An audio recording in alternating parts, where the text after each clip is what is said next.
తిరిగి దేవుడు మనకి ఇచ్చిన యొక్క చక్కటి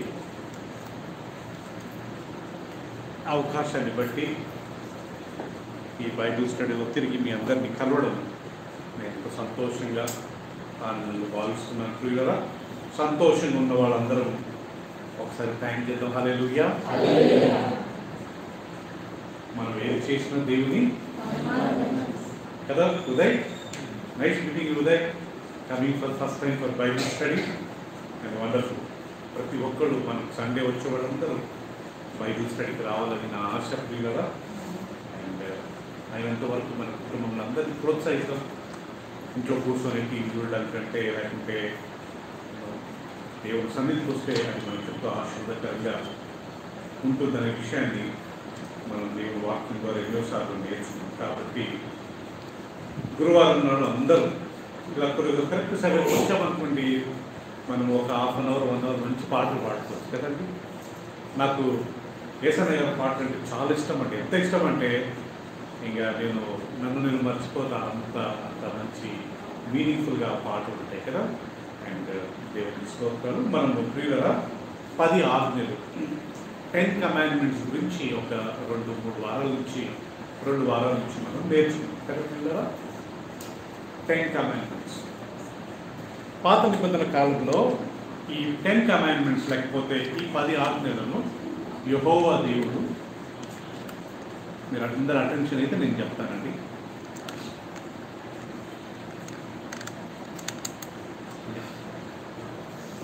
ఓల్డ్ టెస్టమెంట్లో దేవుడు ఈ 10 ఆజ్ఞలను తన ప్రజలైన ఇశ్రాయేలు జనాంగానికి ఆజ్ఞ రూపంగా వాటిని అనుగ్రహించాడు.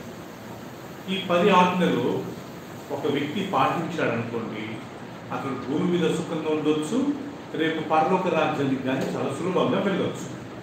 ఈ 10 ఆజ్ఞలని యేసుక్రీస్తు 2 ఆజ్ఞలుగా మార్చాడు. ఆ 2 ఆజ్ఞలు ఏంటంటే, నీ దేవుడైన యెహోవాను నీ పూర్ణ హృదయంతో, నీ పూర్ణ బలంతో, నీ పూర్ణ శక్తితో ప్రేమించాలి. అలాగే 2 ఆజ్ఞ, నిన్ను వలె నీ పొరుగు వారిని ప్రేమించాలి. ఈ 2 ఆజ్ఞలను ఈ 10 ఆజ్ఞల నుంచి యేసుక్రీస్తు తీసుకొని ఈ 1, 2, 3, 4, 5 అట్లా కాకుండా ఈ 2 మీకు నిజంగా దేవుడిని ప్రేమిస్తే దాంట్లో ఎలాంటి విగ్రహారాధన రాదు, దాంట్లో ఎలాంటి పాపం రాదు, ఎలాంటి దేవుళ్ళకు మనం పూజించాల్సిన అవసరం ఉండదు. ఒకే ఒక దేవుడు, భూమిని సృష్టించిన దేవుడు, మనల్ని సృష్టించిన దేవుడిని మనం ఆరాధించవచ్చు.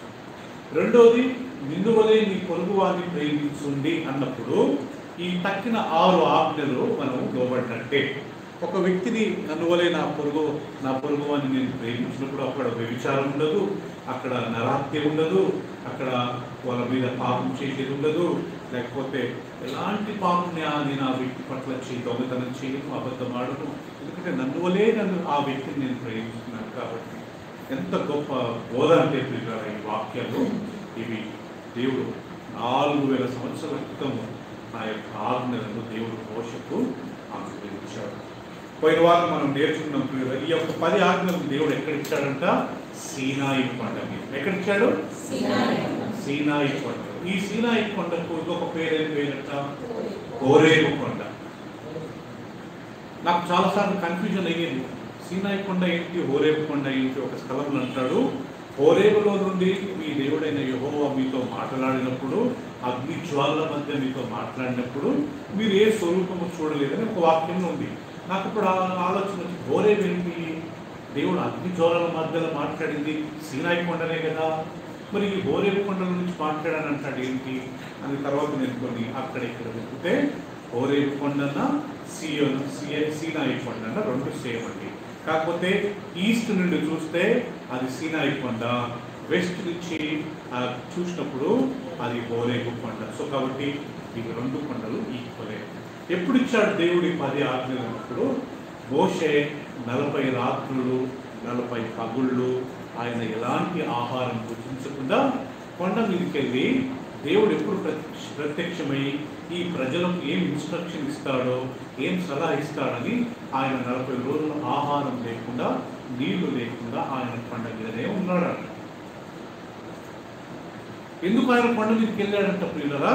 ఈ ఇశ్రాయేలు జనాంగాన్ని దేవుడు ఐగుప్తు నుంచి విడిపించి కానాన్ దేశానికి తీసుకెళ్ళ వరకు వీళ్ళకి ఏమేమి ఇన్స్ట్రక్షన్స్ ఇవ్వాలా, వీళ్ళకి ఏం సలహాలు ఇవ్వాలా, వీళ్ళకి ఎలాంటి బోధ ఇవ్వాలని చెప్పి మోషే ఆలోచిస్తూ దేవుని దగ్గర నుంచి ఏదైనా ఒక దర్శనం పొందాలని చెప్పి ఆయన కొండపైకి వెళ్ళాడు.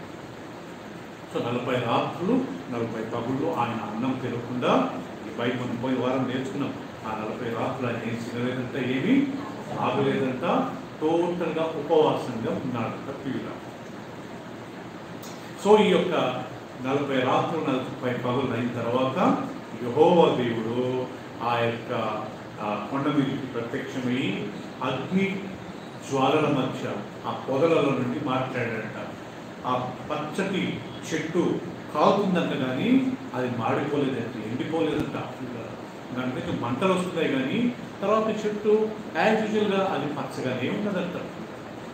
అది అగ్ని జ్వాలల మధ్య మీ దేవుడైన యెహోవా నీతో మాట్లాడినప్పుడు మీరు ఏ రూపం చూడలేదు అనే మాటను మనము దేవుడి వాక్యంలో గమనిస్తున్నాం. సో కాబట్టి దేవుడు ఆ యొక్క కొండ మీద 40 రాత్రులు 40 పగులు మోషే ఉపవాసం చేసిన తర్వాత ఆ 10 ఆజ్ఞలు ఇచ్చాడు. ఆ 10 ఆజ్ఞలను మోషే తెచ్చినప్పుడు కింద ఈ 40 రోజులు ఈయన చనిపోయేటొచ్చేమో అని చెప్పి ఈ కింద ప్రజలంతా ఏం చేశారంట, వాళ్ళకున్న బంగారం వాళ్ళకున్న మొత్తం తీసేసి ఒక దూడను చేసుకున్నారు. ఒక దూడ పిల్లని చేసుకుని దాన్ని పూజిస్తున్నారంట. దాని మీద రాస్తాడంట, మనం ఐగుప్తు విడిపించిన యెహోవా ఇతనే. వాళ్ళు యెహోవా దేవుణ్ణి ఆరాధిస్తున్నారు, కానీ తప్పుడు రూపంలో. యెహోవా దూడగా ఉండడం ఏంటి కదా. సో తప్పుడు రూపంలో యెహోవాను ఒక దూడగా చేసి వాళ్ళు ఆరాధిస్తున్నప్పుడు మోషే ఆ 10 ఆజ్ఞలను తెచ్చి కోపంతో ఒక పగలగొట్టాడు. అంటే మోషే ఆ యొక్క పాపాన్ని చూడలేకపోయాడంట. నేను మీ కొరకు కొండ మీదకి వెళ్ళి ఆజ్ఞల కొరకు విగ్రహాలను తీసుకుంటూ ఉంటారని చెప్పి ఆ కోపంతో ఆయన 2 పలకలను ఆయన పగలగొట్టాడు. దేవుడు ఎలా ఇచ్చాడంటే ఈ ఆజ్ఞలను పిల్లరా తన వేళ్ళతో రాశాడంట. ఒక వాక్యం నేర్చుకున్నాం. ఆయన తన వేళ్ళతో రాశాడంట 10 ఆజ్ఞలు. ఒక పలక మీద 4 ఆజ్ఞలు ఉన్నాయంట, రెండో పలక మీద 6 ఆజ్ఞలు ఉన్నాయంట. సో మొత్తం 10 ఆజ్ఞలు 2 రాతి పలకల మీద. ఒకే పలక మీద ఇచ్చిండొచ్చు కదా, అంటే అంత పెద్ద పలక మీద అంటే 10 ఆజ్ఞలు ఒకే పలక మీద రావాలంటే ఆ పలక పెద్ద ఉంటుంది అండ్ దాన్ని మోయలేం. కాబట్టి ఆయన ఏం చేశాడు, చాలా జ్ఞానంగా ఒక 5 kgs లేకపోతే 2 kgs వాటిని 2 పలకలుగా చేసి వాటిని ఒకదాని మీద 4 ఒకదాని మీద 6. మొదటి 4 ఆజ్ఞలు ఏంటి? ఒక వ్యక్తి దేవుని పట్ల చేయవలసిన బాధ్యతలు ఏంటి? ఆ 4 ఆజ్ఞలు. మరి తక్కిన 6 ఆజ్ఞలు ఏంటి? అదే వ్యక్తి ఇతర మనుషుల పట్ల ఇతర మానవుల పట్ల చేయవలసిన బాధ్యతలు ఏంటి? అది ఇక్కడ రాశారు. సో కాబట్టి మంచిగానే ఉండే 40 రోజులు ఉపవాసం చేసేందుకు దేవుడు ఆ 10 ఆజ్ఞలు ఇచ్చాడు. లాస్ట్ కిందికి వచ్చి వాడు చేసే చూసి కోపగించి వాటిని పగలగొట్టాడు. తర్వాత దేవుడు మళ్ళా మోషేని పిలిచాడంట. మోషే నువ్వు మళ్ళా నా దగ్గరికి రా, కొండ మీదకి రా. అండ్ మళ్ళీ దేవుడు ఆయన మళ్ళీ పలకలను కరెక్ట్ ఆ సైజులో 2 రాతి పలకలను చేసుకో, మళ్ళీ పైకి రా అన్నప్పుడు దేవుడు మళ్ళీ పలకలు ఆయన మోషే తీసుకుని వెళ్ళాడంట. అక్కడ మళ్ళా 40 రాత్రులు 40 పగులు నేను ఏమి తినకుండా నేను ఉపవాసం ఉన్నాను అని మోషే అంటాడు. అంటే మోషే 40 రోజులు ఎన్నిసార్లు ఉపవాసం తీశాడంట? 2 సార్లు ఉపవాసం తీశాడు. 10 ఆజ్ఞలు కానీ దేవుడు ఎన్నిసార్లు ఇచ్చాడు? 2 సార్లు. మొదటి 10 ఆజ్ఞలు ఆయన పగలగొట్టాడు. He has broken both the stones. So అప్పుడు దేవుడు మళ్ళా ఆ 10 ఆజ్ఞలు ఇచ్చాడు కదా. ఆ 10 ఆజ్ఞలనే దేవుడు దాన్ని వివరించి మొత్తం పాత నిబంధన అంతా ఆ 10 ఆజ్ఞలనే కొద్దిగా వివరించి రాశాడు. చరిత్ర కాకుండా, చరిత్ర అంటే ఏ రాజు ఎప్పుడు పుట్టాడు, ఏ రాజు ఎన్ని సంవత్సరాలు పరిపాలించాడు, ఏ రాజు ఎవరితో యుద్ధం చేశాడు, ఏ రాజు ఎలాంటి జీవితం జీవించాడు అది చరిత్ర. కానీ చరిత్ర కాకుండా మనుషులు ఎలా జీవించాలనేది ఈ 10 ఆజ్ఞలను తక్కిన అధ్యాయాలలో దేవుడు దాన్ని వివరించాడు. ఈ 10 ఆజ్ఞలు సెప్టుజెంట్ అంటారు. సెప్టుజెంట్ అంటే 10 ఆజ్ఞలు. గ్రీకు భాషలో సెప్టుజెంట్ అంటే 10 ఆజ్ఞలు. సో కాబట్టి ప్రియులారా, మనం ఒక విషయం గుర్తుపెట్టుకోవాలి. అది ఏంటంటే దేవుడు పాత నిబంధనలో చెప్పిన 10 ఆజ్ఞలు మరి కొత్త నిబంధనలో అవే వర్తిస్తాయి. అదే వర్తిస్తాయి. పాత నిబంధనలో ఏమని ఉంది? కనీసం 10 ఆజ్ఞలలో పరిమళ 9 ఆజ్ఞలు ఇది చెయ్యొద్దు, ఇది చెయ్యొద్దు, ఇది చెయ్యొద్దు, డోంట్ డోంట్ డోంట్ డోంట్ అని బాగా రాయబడి, ఒక్కటి మాత్రమే చెయ్యండి అని ఉంది. అదేంటి? మీ తల్లిదండ్రులను సన్మానించండి కదా ఉంది.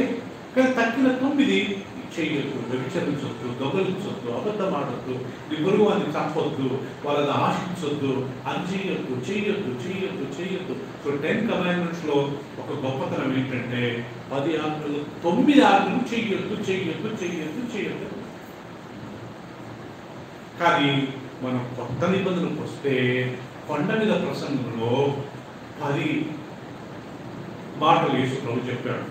అవి చెయ్యొద్దు అని చెప్పలేదు. ఆత్మ ఏం చెప్పాడు? చెయ్యండి. ఆత్మ విషయమై దీనులైన వారు ధన్యులు, పరలోక రాజు వారికి. సాత్వికులు ధన్యులు, వారు భూమిని స్వతంత్రించుతారు. కనికరం గల వారు ధన్యులు, వారు తిరిగి కనికరము పొందుతారు. హృదయ శుద్ధి గల వారు ధన్యులు, వారు దేవుని. అలా 10 మీరు చెయ్యండి, చెయ్యండి, చెయ్యండి అని రాశాడు. సో పాత నిబంధనలో 10 ఆజ్ఞలు చెయ్యొద్దు, చెయ్యొద్దు, చెయ్యొద్దు అని 9 రాస్తే యేసు ప్రభు బోధించిన మాటలు 10 ఏమన్నాడంట? చెయ్యండి, చెయ్యండి, చెయ్యండి. మరి మనం ఏది ఫాలో కావాలంటే ప్రియులారా, 2 ఫాలో కావాలి. దేవుని వాక్యం అంటే ఏంటంటే శీల ఏమి చెయ్యకూడదు అని మనం నేర్చుకోవాలా, అదే సమయంలో ఏమి చెయ్యాలి అని నేర్చుకోవాలి. ఇప్పుడు ఎగ్జాంపుల్ 10 ఆజ్ఞలు మీరు గమనించారో లేదు ప్రియులారా, మొదటి ఆజ్ఞ ఏమనిచ్చాడు? నీ దేవుడైన యెహోవా తప్ప మీకు ఏ దేవుడు ఉండకూడదు, ఏ విగ్రహాలను చేసుకొనకూడదు. భూమి మీద ఉన్న ఏ పక్షి రూపమైనను, ఆకాశం దగ్గర ఏ పక్షి రూపమైనను, భూమి మీద ప్రాకి పశువులు, పక్షులు, చేపలు, చెట్లు, రాళ్ళు, రప్పలు, కొండలు, ఇవెందుకు దేవుళ్ళు అవుతాయి? విగ్రహంలో ప్రాణం ఉంటుందా? కామన్ సెన్స్ కదా. మనందరం ఒకసారి ఆలోచించండి. క్రైస్తవులుగా మన కుటుంబాలలో మనం అప్పుడప్పుడు సెలవు పెడుతుంటాం, అప్పుడప్పుడు యేసు ప్రభు ఫోటోని పెడుతుంటాం. ఈవెన్ మన క్రైస్తవులుగా నీ వాక్యం తెలిసి బాప్తిసం తీసుకున్నాడు, కానీ తెలిసో తెలియకుండా కొన్ని చేసుకుంటారు. కానీ ఒకసారి ఆలోచించండి, ఆ ఫోటోలో యేసు ప్రభు నిజంగా ఆయన యేసు ప్రభు ఫోటోనైనా? విగ్రహంలో ప్రాణం ఉంటుందా? విగ్రహం మాట్లాడుతుందా? ఆవు దేవుడు ఉన్నాడా? అందుకే ప్రియులారా, ఏమి చేయకూడదని చెప్తూ నన్ను మీరు సేవించాలా, నన్ను ఆరాధించాలా, నీ దేవుడిని యెహోవా తప్ప ఎవరిని ఆరాధించకూడదు. అదే మాట కొత్త నిబంధనలో యేసు ప్రభు చెప్పాడు. తీయండి మత్తయి సువార్త, మాథ్యూస్ గాస్పెల్ చాప్టర్ 4.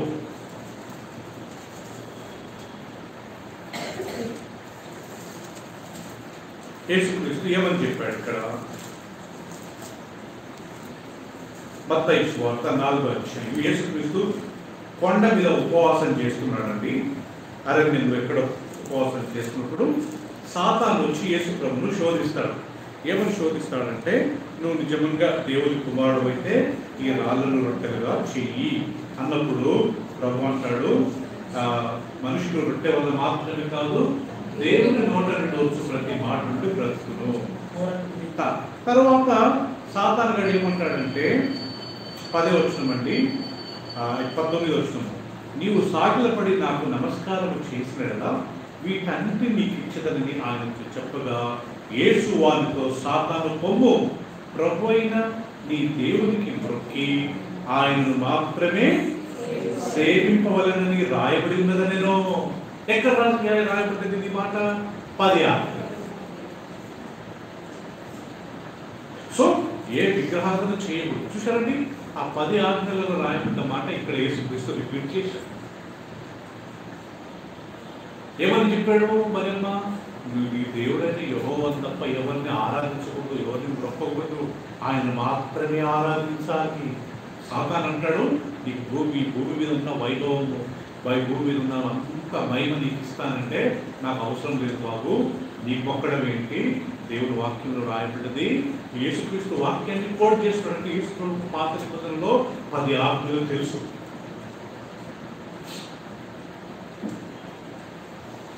సో ఇక్కడ క్లియర్గా రాయబడ్డది, నీ దేవుడైన యెహోవాను తప్ప ఎవరిని మొక్కకూడదు, ఎవరిని సేవించకూడదు. మరి పాత నిబంధనలో ఒక ఆజ్ఞ ఉంది, ఏ విగ్రహము చేసుకోకూడదు, వాటికి సాగిలపడి నమస్కారము చేయకూడదు. మరి ఆ మాట కొత్త నిబంధనలు ఉందా? ఓవర్ ప్లేసెస్ లో ఉంది. తీయండి ప్రకటన గ్రంథం, బుక్ ఆఫ్ రెవల్యూషన్ చాప్టర్ 21, 21వ అధ్యాయం. బుక్ ఆఫ్ రెవల్యూషన్ చాప్టర్ 21,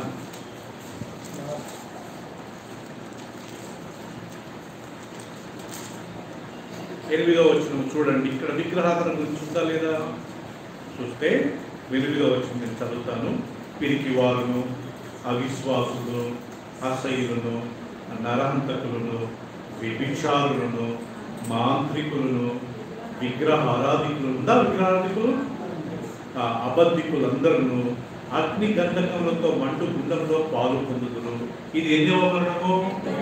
2వ మరణం. సో ఇక్కడ విగ్రహారాధికులుగా రాయబడింది. పాత నిబంధనలో 10 కమాండ్మెంట్స్ ఏముంది? ఏ విగ్రహాలు మీరు చేసుకోకూడదు, వాటికి సాగిలపడి నమస్కారము చేసుకోకూడదు. అది పాత నిబంధనలు మాత్రం ఉందా? లేదు. అదే మాట యేసుక్రీస్తు కొత్త నిబంధనగా చెప్పాడు. You should not make an idol. You should not make an image. You should not go and worship. So, first of all, ఎలాంటి విగ్రహాలు చేసుకోకూడదు. ఒకవేళ బై ఛాన్స్ మీ కంటి ముందు ఏదైనా ఉన్నదనుకోండి, దానికి నమస్కారము చేయకూడదు. ఒక ఫోటో దగ్గరికి వెళ్ళి, ఒక రాణి దగ్గరికి వెళ్ళి, ఒక చెట్టు దగ్గరికి వెళ్ళి, లేకపోతే ఒక బొమ్మ దగ్గరికి వెళ్ళి దానికి మనం నమస్కారం చేయకూడదు, సాగిల పడకూడదు, దాన్ని పూజింపకూడదు.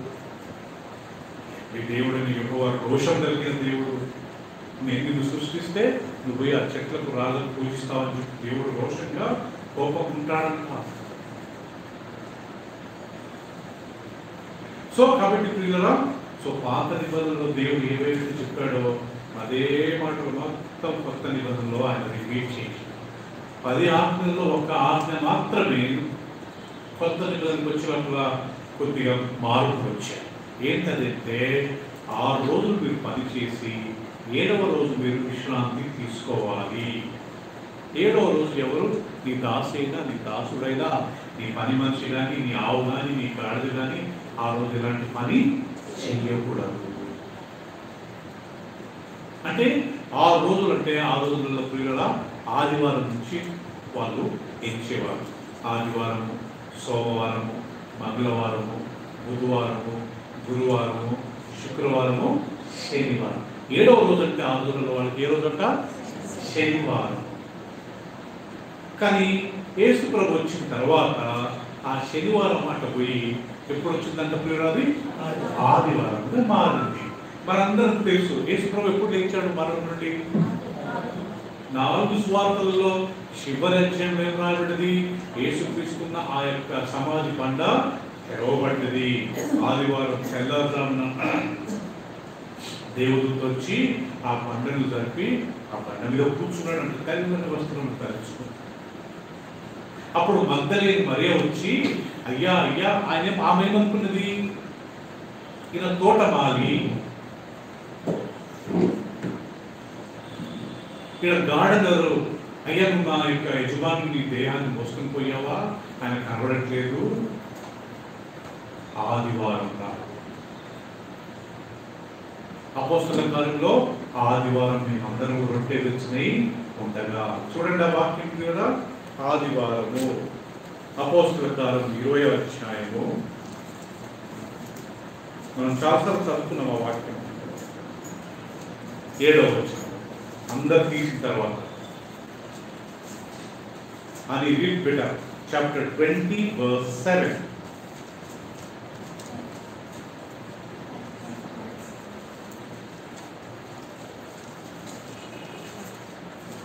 Read the book of Acts chapter 20 verse 7.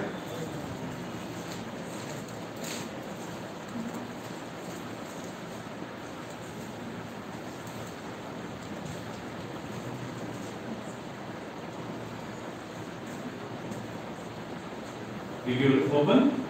Acts chapter 20 verse 7. Read.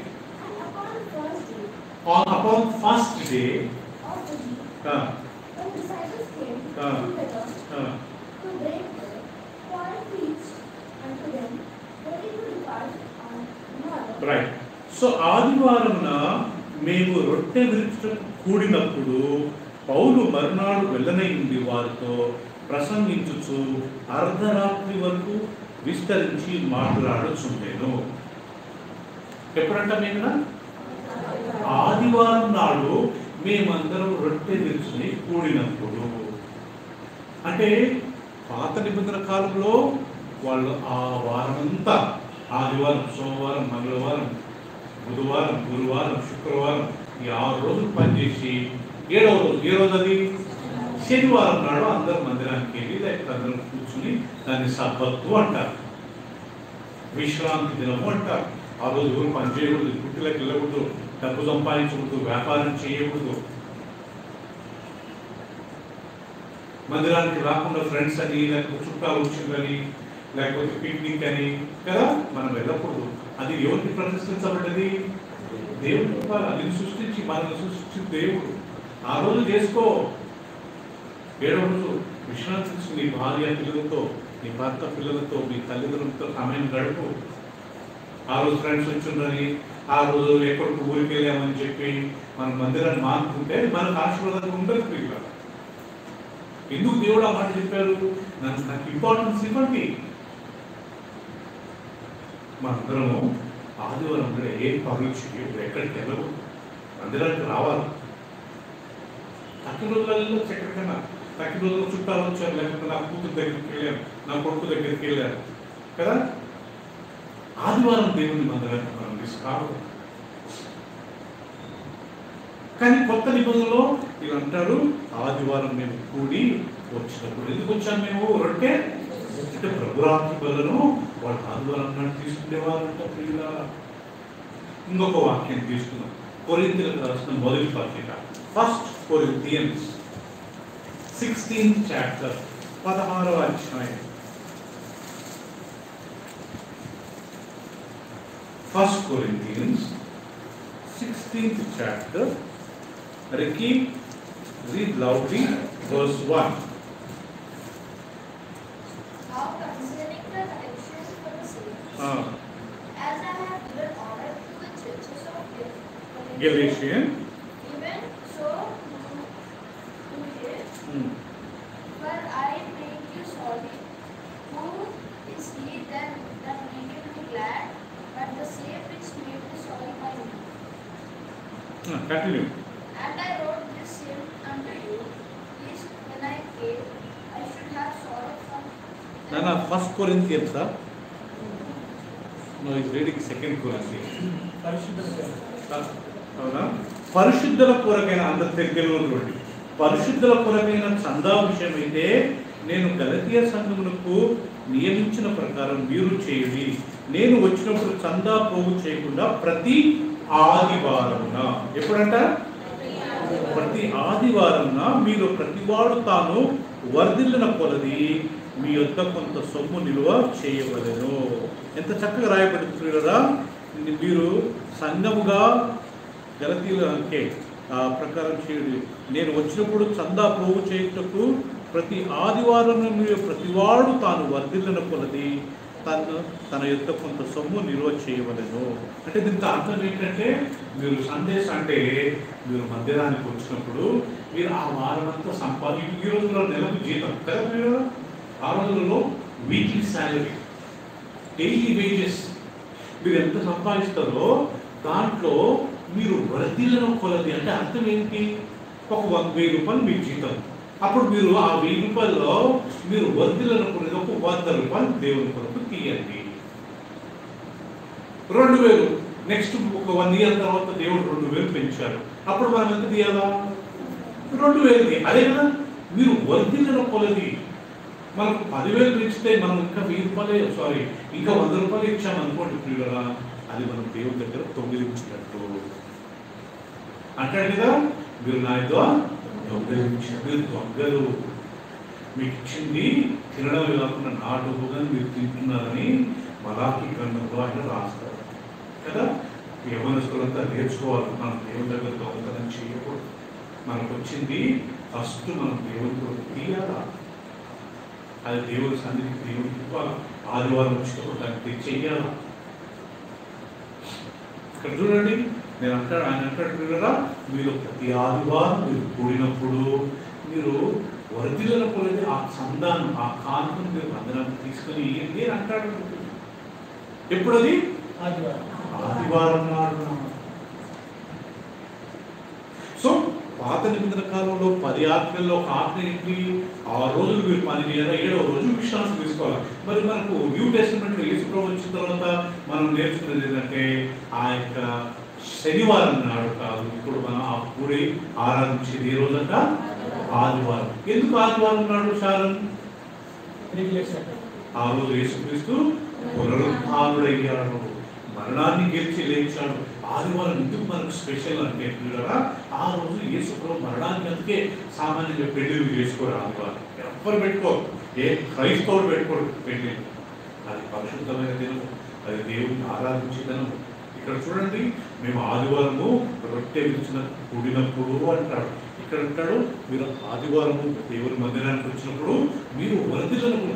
దేవుడు ఇప్పుడు వర్ధిల్ల చేస్తాడు. ఒక్కొక్క 1000 రూపాయలు మీ జీతం ఇప్పుడు ₹1,00,000 వస్తున్నాయి దేవుడికి, 2 లక్షలు వస్తాయి, 5 లక్షలు వస్తాయి, 10 లక్షలు వస్తాయి. కానీ మీరు వర్ధిల్లనప్పులది దేవుని మందిరానికి మీరు శ్రద్ధ తీసుకొని రండి. కానీ ఎప్పుడు తేవాలంటది? ఆదివారం. అంటే ఇక్కడ పాయింట్ ఏంటంటే ఆదివారము యేసుక్రీస్తు పునరుత్థానుడైన దినం కాబట్టి మనం ఆ రోజు కూడుతాము. పాత నిబంధనలో శనివారం కూడేవారు దేవుణ్ణి ఆరాధించడానికి. మనము ముఖ్యమైన దినం మనకి ఏ రోజు అంటారట? ఆదివారం. యేసు ప్రభు ఎప్పుడు లేచాడు చూద్దామా? మాథ్యూ చాప్టర్ 28 తీయండి. మత్తయి సువార్త 28వ అధ్యాయము. యేసు ప్రభు ఎప్పుడు లేచాడు?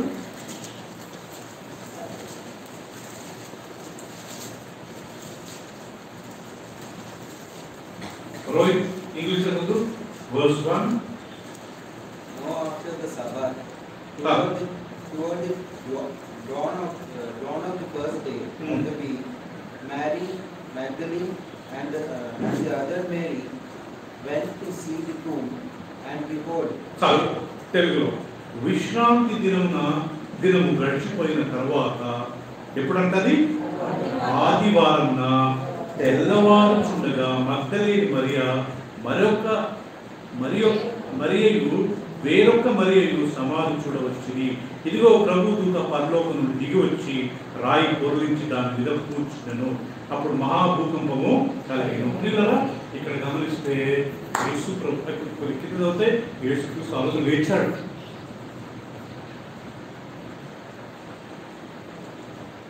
మగ్దలేని మరియా యాజ్ యూజువల్ గా ఆమె డైలీ అక్కడికి వచ్చేదంట. అక్కడికి వచ్చి యేసు ప్రభు చూద్దామంటే ఆ రాయి, ఆ రోజులలో ఒక కొండ ఉండేదంట. ఆ కొండకు ఒక రంధ్రం చేసి ఆ రంధ్రంలో బాడీ పెట్టేవారంట. ఆ దేహానికి వాళ్ళు బట్ట చుట్టేవారు. లాజరు విషయం తెలుసు కదా, లాజరు బయటకు వచ్చిన వెంటనే యేసు ప్రభు ఏం చెప్పాడంట? లాజరుకున్న బట్టను విప్పండి. మొత్తం ఒక చిన్న రిపెంట్ అయిపోయిందంట. తల నుంచి కాలు వరకు ఆ బట్టను చుట్టేవారు. మరి ఎందుకు ఆచారం మనకు తెలియదు, చుట్టేవారు. యేసు ప్రభు వచ్చి లాజరస్సు బయటికి అంటే వాళ్ళ సిస్టర్స్, అయ్యా ఇప్పటికే 3 రోజులు అయిపోతుంది, కులిపోయి స్మెల్ వస్తుంది అయ్యా అంటే బయటికి రమ్మనుకుంటే ఆయన వచ్చాడంట. అప్పుడు యేసు ప్రభు అంటాడు, ఆయన బట్టలు అంటే ఆయన చుట్టిన ఆ యొక్క బట్టల ఆ యొక్క పిలుకలు తీయండి. సో 10 కమాండ్మెంట్స్ లో అన్ని కమాండ్మెంట్స్ సేమ్ యాజ్ ఇచ్చింది, కానీ ఒక్క కమాండ్ బట్టి యేసు కొత్త నిబంధనకు వచ్చే లోపల మనకు మార్పులు వచ్చాయి. అది ఎక్కడంటే ఆదివారం నాడు. ఆదివారానికి ఇంకొక పేరు ఏం పేరు? ప్రభు దినము. ఏ దినము? Lord's day. ఇది ఎక్కడుంది ప్రభు దినం అనే మాట? ప్రకటన గ్రంథం తీసుకున్నాం, బుక్ ఆఫ్ రెవల్యూషన్ నుంచి. You can take your Bible. Book of Revelation chapter 1.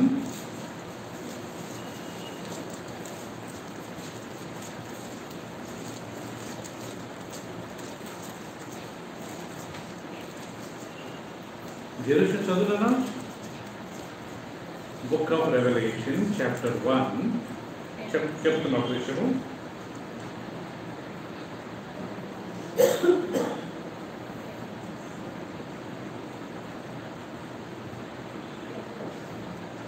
Tenth verse right. Sir చదువుతున్నా ఇంగ్లీష్ చదువుతున్నారా? జెరూషా ఉందా? On the Lord's day,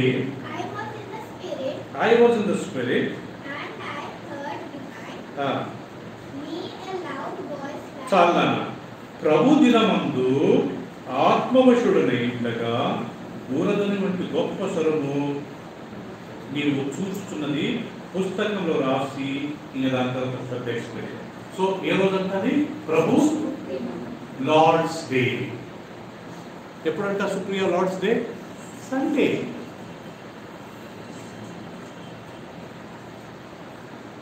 when is Lord's day? Very simple, Sunday.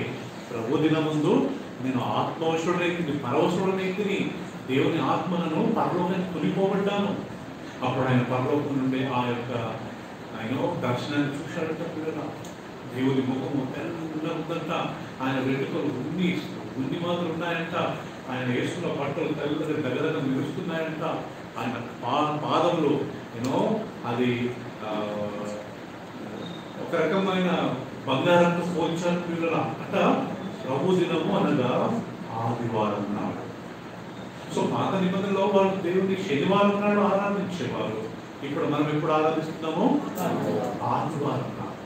ఎందుకు మనం ఆదివారం నాడు ఆరాధిస్తున్నామంటే, ఒకటి యేసుక్రీస్తు ఆ రోజు పునరుత్థానుడైన రోజు, రెండవది అపోస్తలులు వాళ్ళు ఆదివారం నాడు పూటే వాళ్ళు ఆరాధించేవారు, ప్రభు రొట్టెను విరిచేవారు. వాళ్ళు కానుకలుగా ఎప్పుడు తెచ్చేవారు మందిరానికి? ఆదివారం నాడు. సో ఇవన్నీ చూస్తుంటే వచ్చి మనం ఏం అర్థం చేసుకుంటామంటే, మనం నిజంగా దేవునికి ఇవ్వాల్సిన మొదటి దినం, ఇంపార్టెంట్ దినం ఏదంతా ఆదివారం. మరి తక్కిన రోజులుగానే ఆరాధించవచ్చు, ఎప్పుడైనా ఆరాధించుకోవచ్చు. ఆ రోజు ఎందుకు సండే మనకి ఇంపార్టెన్స్? ఆ రోజు యేసు ప్రభు లేచాడు కదా, ఆ రోజు లేచాడు కాబట్టి మనం ఆ రోజు మనం ఇంపార్టెన్స్. సో మళ్ళా గుర్తు పెట్టుకుంటున్నాడు ఆదివారం దేవుని. పాత నిబంధనలో మనం నేర్చుకున్నాం కదా, ఆ శనివారం నాడు విశ్రాంతి దినం నాడు ఎవరైనా పనికి వెళ్తే ఏం చేసేవారంట? చంపేసేవారంట.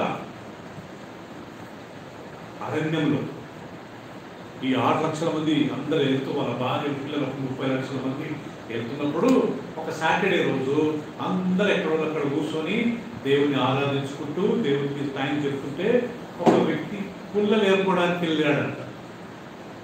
ఈయనకు అంత ఆశయం వచ్చింది. దేవుడు రోజు పరలోకం నుండి మన్నాను పంపుతున్నాడు కదా,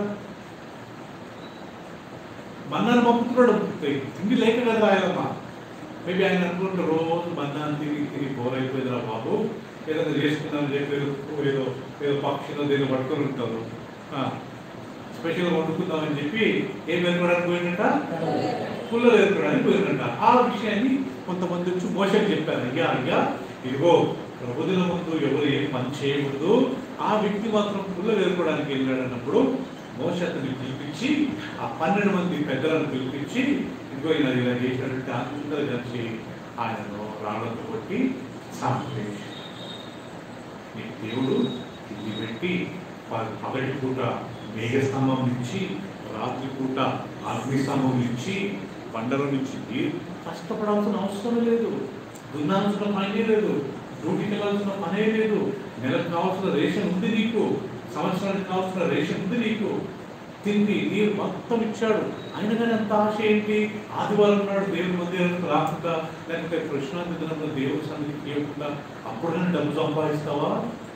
యోగ్యుడో కావు, నువ్వు జీవించడానికి అరుడో కావు అని చెప్పి ఆయన రాళ్ళతో చంపేశాడు. మనకు అది న్యూ టెస్టిమెంట్లో అది లేదు. కాకపోతే ఆదివారానికి మందిరానికి రాకపోతే మనం గుర్తు చేసుకోవాలి, అమ్మో ఒకవేళ నేను పాత నిబంధన కాలంలో అంటే స్మాష్ చనిపోయేవారు, నన్ను చంపేసేవారు అంతే. అంటే ఆ దినానికి దేవుడు అంత ఇంపార్టెన్స్ ఇచ్చాడు.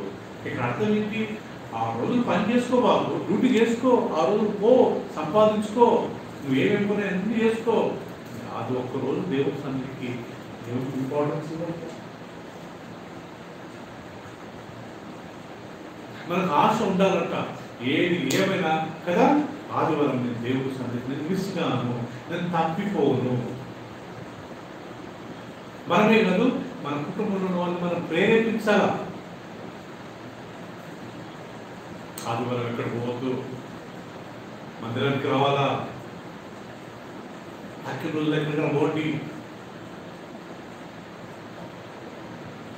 సో 10 ఆజ్ఞలను ప్రియులరా, ఆ 9 ఆజ్ఞలు యేసుక్రీస్తు బోధించాడు. ఆ ఒక్క ఆజ్ఞ అది ఏంటంటే విశ్రాంతి దినం, అంటే శనివారం నాడు కాకుండా ఇప్పుడు మనం యేసుప్రభు నమ్ముకున్నప్పుడు మనం చూసిన వాక్యాల ప్రకారము యేసుప్రభు ఆదివారం లేచాడు, శిష్యులు ఆదివారం కూడి రొట్టెను ఇచ్చారు. ఈయన ఏ రోజు పరమశుడైనంట పరలోకానికి? ప్రభుదినం. అంటే ప్రభుదినం అంటే ఆదివారం నాడు కదా.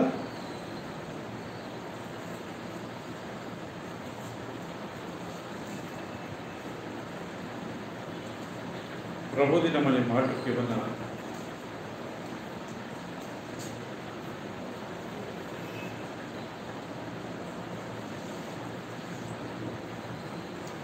రైట్ అండి. కొన్ని ఇంగ్లీష్ బైబిల్లో ఉన్నాయి పిల్లరా, లార్డ్స్ డే ప్రభు దినము అన్నప్పుడు కింద ఆదివారము అనే మాట క్లియర్గా రాయాలి. ఇంగ్లీష్ బైబిల్, కొన్ని స్టడీ బైబిల్స్ ఉన్నాయి, తెలుగు బైబిల్. సో కాబట్టి మనం గుర్తుపెట్టుకోవాలా, 10 కమాండ్మెంట్స్ యేసు ప్రభు వాటిని చాలా సింపుల్గా 2 కమాండ్మెంట్స్ మనం చేయాలి. మనం ఇప్పుడు నిర్గమకాండం తీసుకున్నాం. నిర్గమకాండం 10 కమాండ్మెంట్స్లో ఆ రోజుల్లో దేవుడు కొన్ని విషయాలు ఎంత స్ట్రిక్ట్గా చెప్పాడో ఒకసారి గమనించుకుందాం. నిర్గమకాండము 20వ అధ్యాయము మొదటి వచనం 4వ వచనం జరుగుతుంది. మొదటి ఆజ్ఞ, పైన ఆకాశం ఉంది కానీ కింద భూమి అందే కానీ భూమి కింద ఉండే నీళ్ళ అందే కానీ ఇందు దేని రూపము నైనము విగ్రహం నైనను నీవు చేసుకునకూడదు, వాటికి సాగిలపడకూడదు, వాటిని పూజింపకూడదు. ఏదైనా నీ దేవుడైన యెహోవానకు నేను రోషం గల దేవుడను, నన్ను ద్వేషించు వారి విషయంలో 3-4 తరముల వరకు తండ్రుల దోషమును కుమారుల మీదకి రప్పించు, నన్ను ప్రేమించి నా ఆజ్ఞను గైకొను వారిని 1000 తరముల వరకు కరుణించువాడని ఉన్నాను. తెచ్చి చదువులించి loudly. You shall make for yourself no idol, in the likeness of anything in the heavens above, or not on the earth below, or in the waters under the earth. You shall not bow down to them or serve them. While the Lord your God, I am a God who brooks no rival, bringing home to the children of the 3rd and 4th generation, for those who hate me, the sins of their fathers, and applying kindness to the thousands, those who love me and obey my commandments. గమనించండి, మొదటి ఆజ్ఞ ఏమిచ్చాడట? పైన ఆకాశం ఉంది కానీ కింద భూమి ఉంది కానీ ఏ రూపం you should not make any idol, you should not make any images. ఏ రూపంలో కానీ మీరు ఏం చేసుకోకూడదు. చేసుకోవడమే కాకుండా, చేసుకోకూడదని మాత్రమే కాకుండా దానికి ఒకరు ఉన్నదే బై ఛాన్స్ ఉన్నదనుకోండి, దానికి ఏం చేయకూడదు? సాగిలపడకూడదు, నమస్కారము చేయకూడదు. మీ దేవుడైన యెహోవాను రోషం గలవాడను. భర్త ఉండగా, లేకపోతే మన తల్లి ఉండగా, మన తండ్రి ఎదురుగా ఉండగా మనము ఫోటో పట్టుకొని మాట్లాడుకుంటాం ఉంటుంది. నేను రోషం గలవాడని, నా భార్య ఇంకోటితో మాట్లాడుతుంటే, నా భర్త ఇంకోటితో మాట్లాడుతుంటే, ఒక భర్తగా ఒక భార్యగా మనం ఎంత ఫీల్ అవుతామో అలా దేవుడు రోషం గలవాడు. ఎప్పుడు రోషం అంట? ఆయనను వదులుకొని ఇతర విగ్రహాలు. కొంచెం నేను చెప్పాను కదా, దేవుడు ఐడల్స్లో ఉండడు. యేసు ప్రభు కానీ ఐడల్ ఉండడు. అన్యులు వాళ్ళకి తెలియదు, వాళ్ళకి వాక్యం లేదు, కానీ మన క్రైస్తవులు చేస్తున్నారు. ఎంత ప్రమాదం, ఎంత డేంజర్స్. మనం అనుకుంటాం కదా, రోమన్ క్యాథలిక్స్ మేరీని పెట్టుకుంటారు. ఎందుకు మన క్రిస్టియన్స్ ఎంతమంది పెట్టుకోవట్లేదా? అందరి ఇంట్లో ఫోటోలు లేవా? యేసు ప్రభు పిక్చర్ పెట్టుకోవట్లేదా? సో మనలో మార్పు రావాలంటే మనం వేరే అనడంలో తప్పేం లేదు. నేను 35 సంవత్సరాలు నేను దేవుడి సేవలు ఉన్నప్పుడు ఈ రోజు వరకు ఎలాంటి విగ్రహం ఎలాంటి ఫోటోస్ నేను నాకు ఎక్కడ మా ఇల్లులో పెట్టుకోలేదు, వాటికి నమస్కారం చేయలేదు, వాటికి ఇచ్చేయకూడదు వేయలేదు. నేను ఎప్పుడు పిల్లల కళ్ళు మూసుకుని ఆయన ఆత్మస్వరూపి. దేవుడు ఎక్కడ ఉంటాడు? ఆయన ఎక్కడ ఇద్దరు ముగ్గురు కూడి ఉంటారో వారి రాజ్యం ఉంటాడు. దేవుడు ఎక్కడ ఉంటాడు? నీ దేహం దేవుని ఆలయం నువ్వు ఎక్కవా? దేవుడు మన హృదయంలో ఉంటాడు కదా ధనలక్ష్మి. దేవుడు మరి వాడి ఫోటోలలో ఉంటాడు. వారి విగ్రహాలు వెండి బంగారంలో, అవి మనుషుల చేతి పనులు. వాటికి నోరుండివి అవి కన్నుండి చూడవు, చెవులుండి వినవు, ఒకే ముక్కుండి వాసన చూడవు, చేతులుండి ముట్టవు, కాలు నుండి నడవవు, గొంతు నుండి స్వరం ఉండదు. వాటిని చేయవారు, వాటిని విశ్వాసం ఉంచువారు వాటి వంటి వారే. ఎవరైతే దాని మీద విశ్వాసం ఉంచుతారో వాళ్ళందరూ దాన్ని చేసిన వారితో సమానం అంటారు. లేకపోతే ఆ విగ్రహాలకు సమానం అంటారు. వాళ్ళకి కానీ నోరుంది కానీ అలాంటి వారే దేవుడు వాక్యం సెలవిస్తుంది. తెలవదు, మనందరికి తెలవకప్పుడు చేసినాం, కానీ మనం తెలుసు కాబట్టి విగ్రహాల జోలికి వెళ్ళవద్దు. ఒక వాక్యం అంటాడండి, విగ్రహాల జోలికి వెళ్ళొద్దు, పారిపోండి.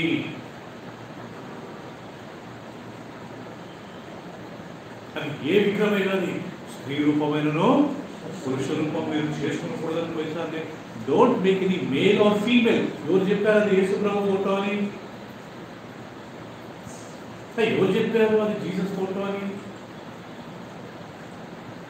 ఈ చంద్ర బ్రదర్స్ లేకపోతే చెన్నై షాపింగ్ మాల్లో మనం వాళ్ళు ఎంత హుషారంటే, మనం ఎప్పుడైనా షాపింగ్ వెళ్తే క్రిస్టియన్స్ అని తెలిస్తే మనకు ఒక క్యాలెండర్ ఇస్తారు, దాని మీద ఒక జీసస్ ఫోటో.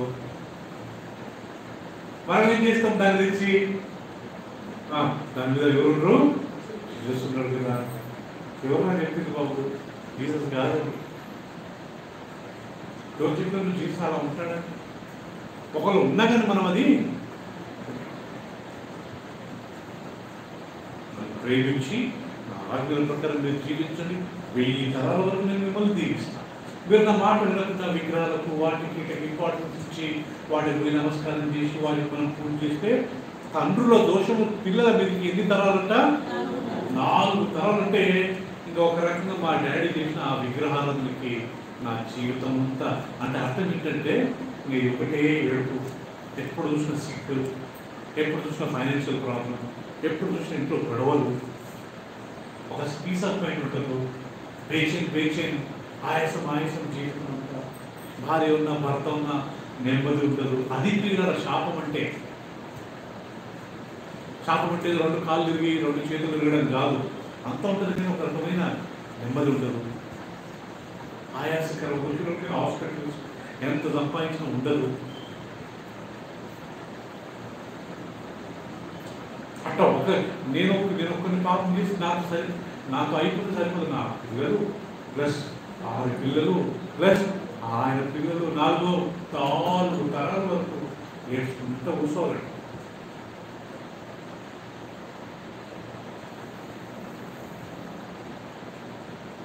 మీ దేవుడైన యెహోవా సూర్య చంద్ర నక్షత్రాలను భూమి మీద అందరి కొరకు సృష్టించాడు. మీరు మరణ కొలపబడి వాటిని మీరు పూజించవద్దు కదా. ద్వితీయోపదేశకాండంలో నేర్చుకున్నాం. క్రిస్టియన్స్ మన పిల్లల ఏదిగా నిధుల్లో పెట్టుకొని అది మేము క్రిస్టియన్స్ నేను చాలాసార్లు చెప్పని క్రిస్మస్ ట్రీ మన దేశంలో ప్రపంచంలో ఎంత దరిద్రంగా మారిందంటే అందరూ క్రిస్మస్ ట్రీ అని పెట్టుకుంటారు. దానికి మళ్ళీ స్టార్లు, దానికి మళ్ళీ టీవీ బలూన్స్, దానికి మళ్ళీ ఏదో పెట్టుకుంటారు. ఒక్కసారి ఊహించి చూడండి. రేపు ఎవరైనా హిందూస్ అడిగితే మీరు ఎందుకంటే ఈ క్రిస్మస్ ట్రీ పెట్టుకుంటే ఏం చెప్తాము?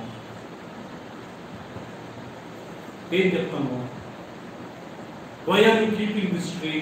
మీరు మాకు చెప్తారే విగ్రహాలను చేయొద్దు, మీరు చెప్పారు మీరు ఎందుకు పెట్టుకున్నారు అంటే మేము ఆరాధన చెప్పండి. ఆరాధన చేయకుంటే ఎందుకు? ఎవరు అంటుండే నేను స్మోక్ చేయనండి కానీ అమ్ముతా,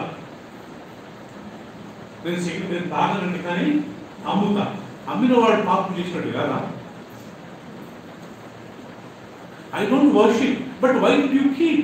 ఎందుకు పెట్టుకున్నావు ఇంట్లో క్రిస్మస్ ట్రీ?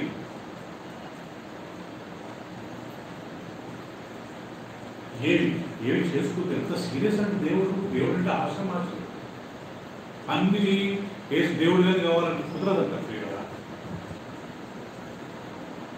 ముఖ్యంగా ఇలాంటి విషయాలలో మనం అంత జాగ్రత్తగా ఉండాలంటే అందరు చేసుకున్నాను నేను వేయకూడదు, అందరు పెడుతున్నాను నేను పెట్టకూడదు. ఒకవేళ ఎవరైనా అడిగితే ఏం చెప్తాను చెప్పండి ఒకసారి. సో నేర్చుకుందాం పిల్లలు. మనకే రేపు నేను చనిపోయి దేవుని దగ్గరికి వెళ్ళిపోతా, కానీ రేపు అనంత ఇక్కడ కూర్చొని మనం చనిపోయి అవన్నీ చేసుకుంటుంటే రేపు దేవుని దగ్గరికి వెళ్తామా? ఇవాళ ఆత్మకు వాళ్ళే జవాబుదారి. ఒక సేవకులుగా దేవుడు నన్ను ఎందుకు ప్రేరేపించి మీ ఇవన్నీ పలికిస్తున్నాడంటే కనీసం ఇప్పుడన్నా వాటి జోలికి వెళ్ళొద్దు, ఇప్పుడన్నా అలాంటివన్నీ చెయ్యొద్దు. పిల్లలు అడుగుతారు, డాడీ పెడతాం డాడీ, క్రిస్మస్ ట్రీ పెడతాం డాడీ, అది పెడతాం ఇది పెడతాం, చెప్తాం వాళ్ళకి నాన్న ఇవన్నీ మనం చేయకూడదు. నక్షత్రాలను దేవుడు మన కొరకు సృష్టించాడు, సూర్యుడిని మన కొరకు సృష్టించాడు, చంద్రుడిని మన కొరకు సృష్టించాడు, ఆకాశంలో మన కొరకు సృష్టించాడు, భూమిని మన కొరకు సృష్టించాడు నాన్న అని మనం వాళ్ళకి చెప్పాలి. నా కొడుకు నా కూతురు అడుగుతుందని చెప్పేసి మనం వాటిని తెచ్చి మన ఇంట్లో పెట్టుకొని మనం నెక్స్ట్ మన జనరేషన్ పాడి ఆ శాపము మన పిల్లలకి 4 తరాలు మా బాబాయ్ ఎప్పుడైనా ఊహిస్తే భయపడింది. నా తర్వాత నా పిల్లలు వాళ్ళు సఫర్ అవుతే ఘోరం. నేను చెప్పే మాట ఇక్కడ 4 తరాల వరకు విగ్రహాలను చేసేవారు, విగ్రహాలు ఇందులో పెట్టుకునేవారు, దానికి నమస్కారం చేసేవారు. అలాంటి లేకపోని చెట్లు పెట్టుకొని దానికి మనం అవి పెట్టుకుని ఇవి పెట్టుకుని అన్ని మన క్రిస్టియన్స్లో 99% చేస్తారండి. ఎంత చెట్లు పెట్టుకొని మనం చెయ్యదు. ఒకసారి చెప్పాను కదా, మా అమ్మకు 31st నైట్ కాల్ చేశాను. అమ్మ ఏంటమ్మా చర్చికి వెళ్తున్నా, ఎందుకమ్మా ఈ రాత్రి డ్యాన్సులు ఉంటాయి రా.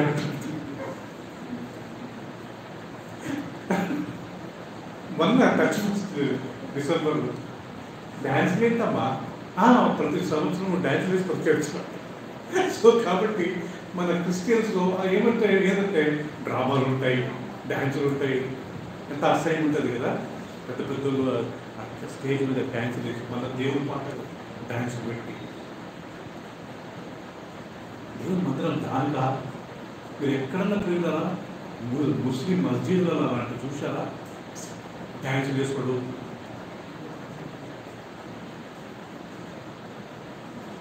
చర్చిలో డ్యాన్స్ వేయడం వింటారు కదా.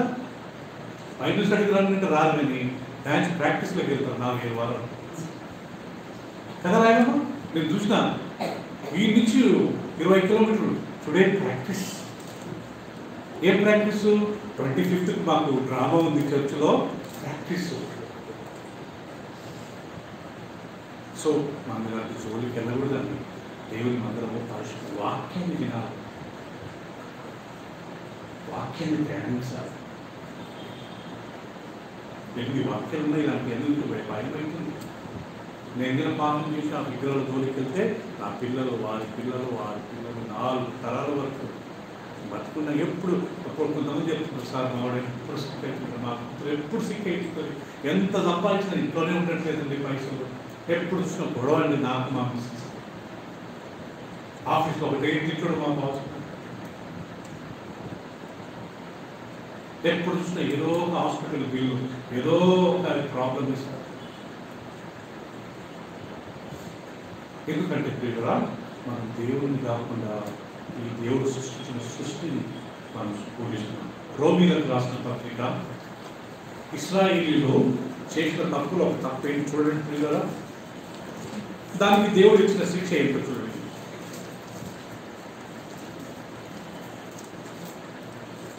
రోమీలకు రాసిన పత్రిక 1వ అధ్యాయము 21వ వచనం 1:21.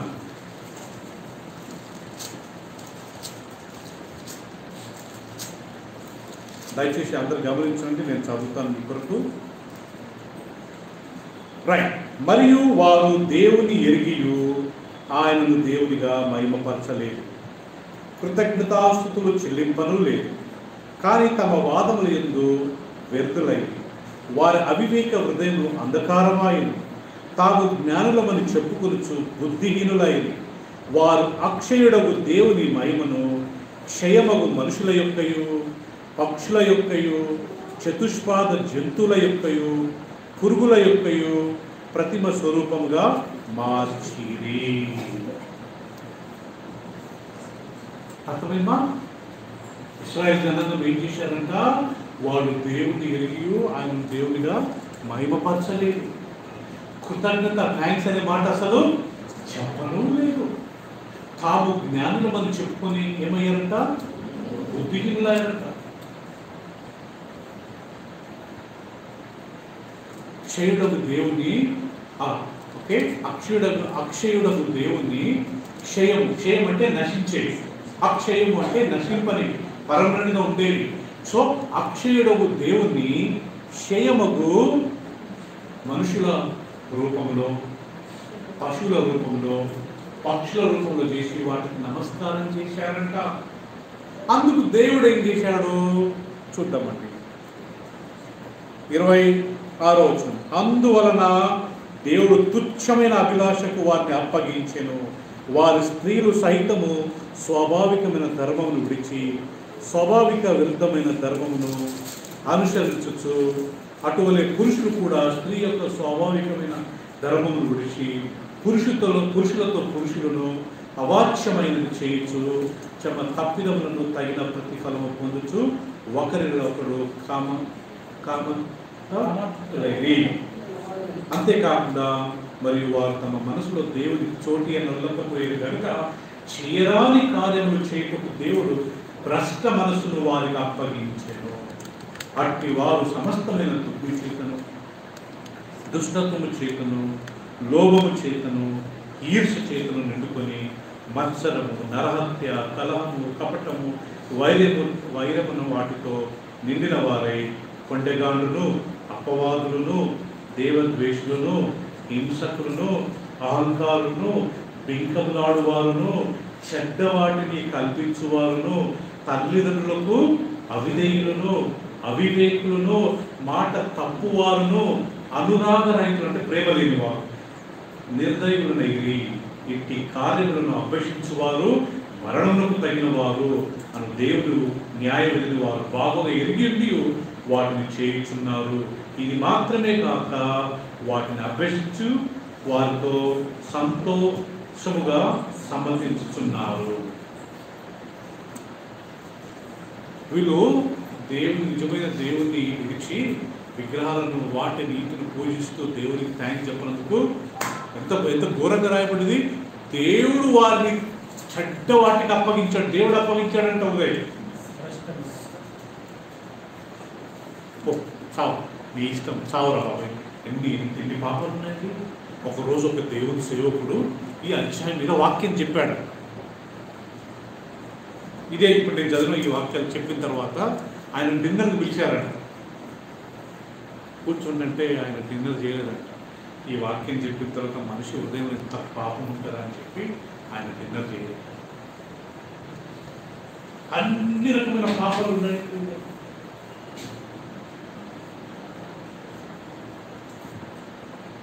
మీకు ఎంతమందికి తెలుసుకోలేదు పిల్లరా? ఇవి చేయడమే కాకుండా వాటిని సమ్మతించే వారిని కానీ దేవుడు ఈక్వల్గా శిక్షిస్తాడు. మేము డ్యాన్స్ వేయమండి, కానీ పోయి కూర్చుంటాం కదా డ్యాన్స్ చూడడానికి. సమ్మతించడం కానీ పాపం అంట. మీకు ఎంతమందికి తెలుసులేదు? ఇక్కడ క్లియర్గా రాయబడింది. ఓకే, మేబీ 32 ఇంటి కార్యములు అభ్యసించువారు మరణమునకు తగిన వారిని దేవుని న్యాయ విధిని వారు బాగుగా ఎరిగి వాటిని చేయించున్నారు. ఇది మాత్రమే కాక వాటిని అభ్యసించు వారితో సంతోషముగా సమ్మతించుచున్నారు. వాటిని చేసే వాళ్ళతో వీళ్ళు పోయి కప్పుడు కొట్టుకుంటూ నవ్వుకుంటూ, అదే కదా సిస్టర్ అర్థం, సమ్మతిస్తున్నారు. Supporting them. ఆయన ఏం డ్యాన్స్ అయింది సార్, కానీ చూసుకుంటూ కూర్చుంటారు. సమ్మతించడమే కదా అది. అబద్ధాన్ని నేను చెప్పాను, కానీ అబద్ధాన్ని చెప్పేటోళ్ళకి సపోర్ట్ చేశాను అనుకోండి, నేను వాళ్ళతో పాపం చేసేదే కదా.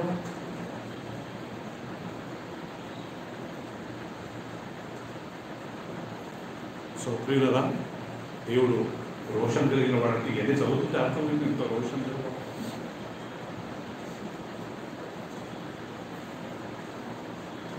సో దేవుని వాక్యం అనేది 2 రకాలు ఉంటుంది కదా శారన్. ఒకటి ఏమేమి చేయకూడదో అవన్నీ చేయాలి, మార్చుకోవాలి. రెండవది ఏమేమి చేయాలి అవి మాత్రమే చేయాలి. సిస్టమ్ ఉంటే కదా, ఇవన్నీ పాత ఏమేమి చేయకూడదు అవన్నీ చేసుకుంటారు.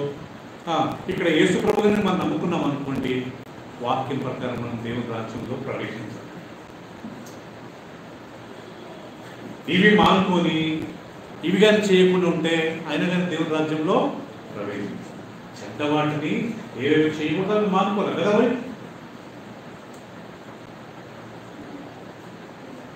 ఒక ఇల్లు ఉందండి, కానీ అది కొద్దిగా ప్రాబ్లం ఉంది, ల్యాండ్ ఉంది, ఇప్పుడు దాని మీద కొత్త బిల్డింగ్ కట్టాలి. ఇప్పుడు ఏం చేయాలి? ఇప్పుడు మనము ఉన్న ఇల్లును కూలగొట్టి, అంతే కదా మరి అమ్మా, మొత్తం పడేసిన తర్వాత కొత్త కన్స్ట్రక్షన్ దాని మీదనే కడతామా?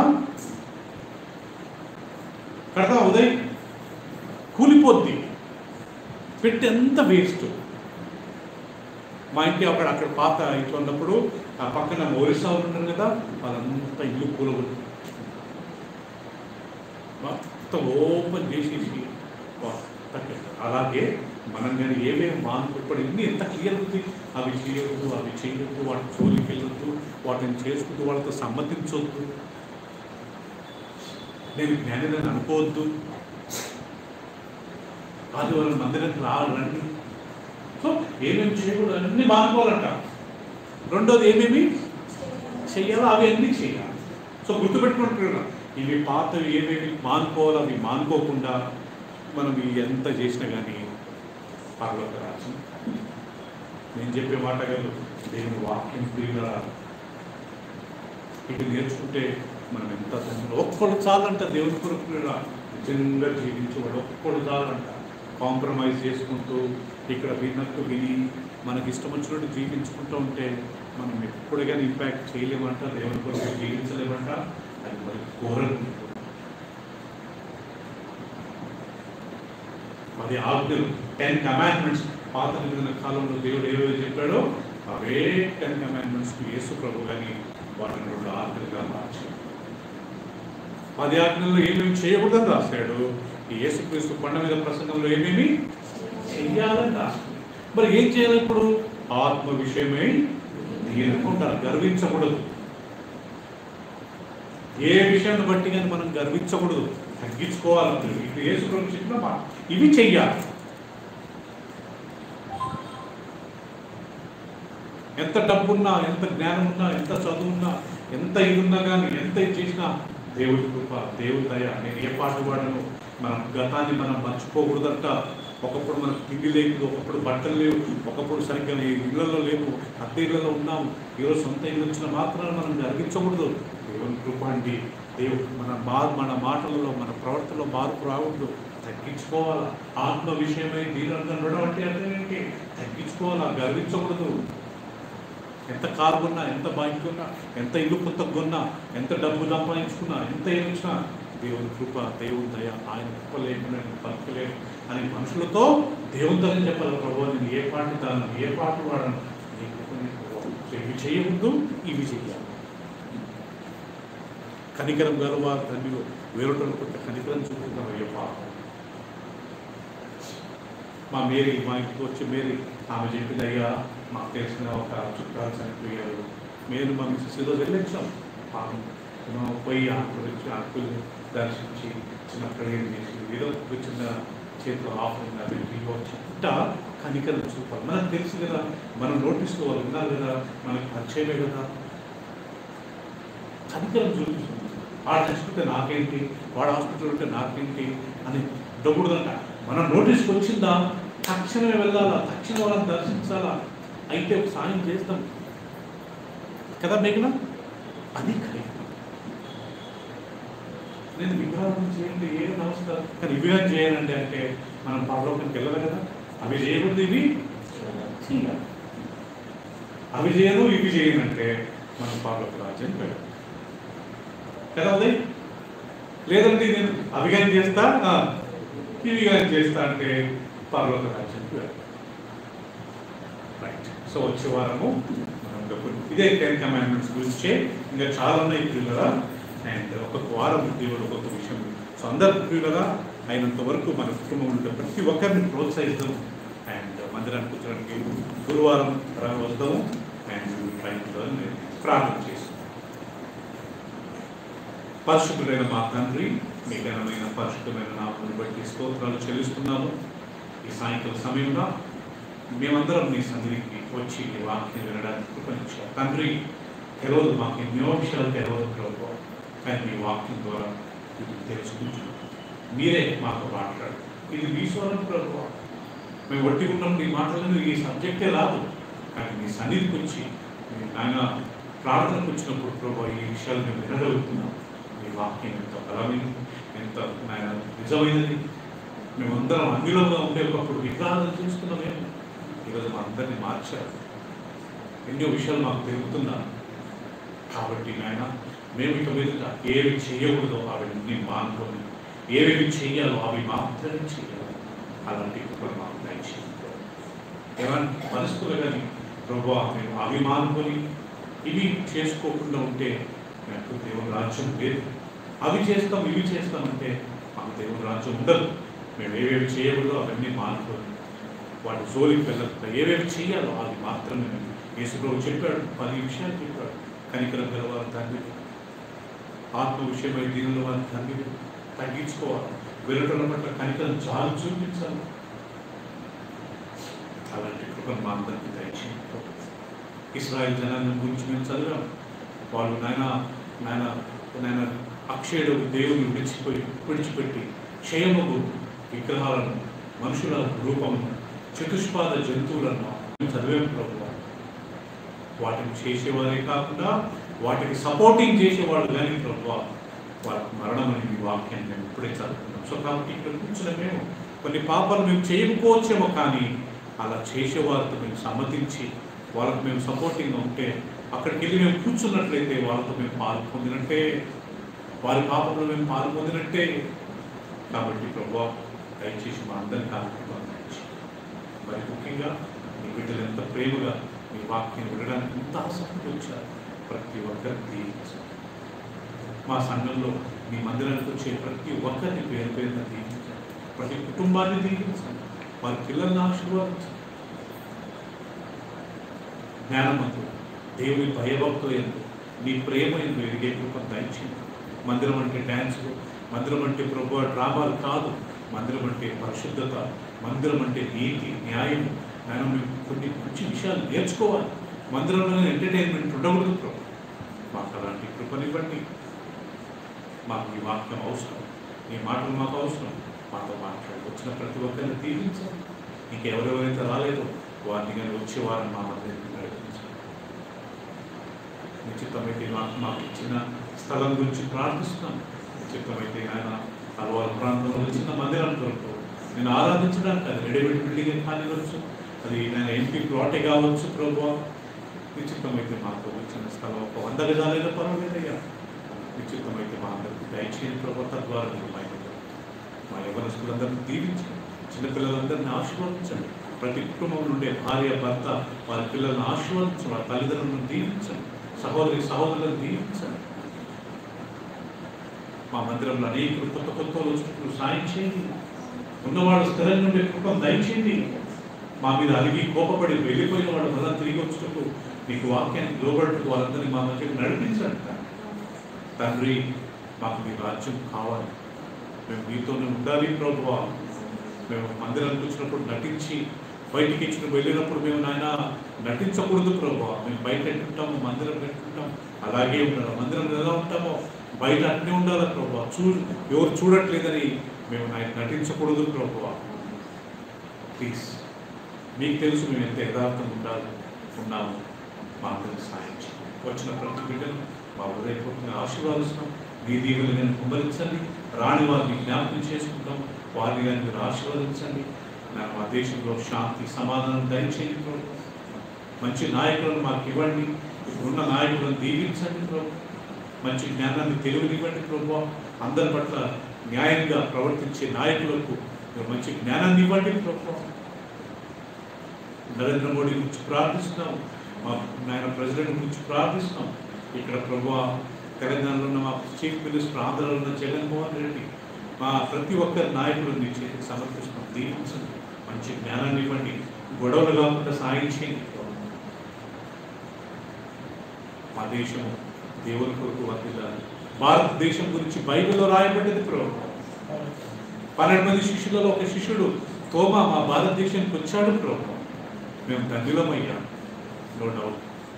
కాబట్టి మా దేశాన్ని దీవించండి, మా నాయకులను దీవించండి, మూఢనమ్మకాలు మా దేశం నుంచి తొలగించండి ప్రభు.